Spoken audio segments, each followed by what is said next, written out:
Welcome back to our video guys. Today I'm going to tell about how to on double tap to wake turn off screen guys. How can you on this setting in Redmi 10 phone?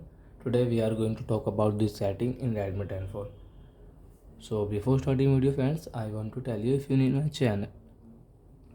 If you need my channel and you are watching my video first time, so friends please go and subscribe my channel, click the bell icon and like my videos. So guys, now let's start video. First of all, what will you have to do? Open your setting app. After that guys, come on lock screen, and guys you can see double tap to wake or turn off screen by on it. And guys let's see how work it. So when you will tap, so you can use your phone.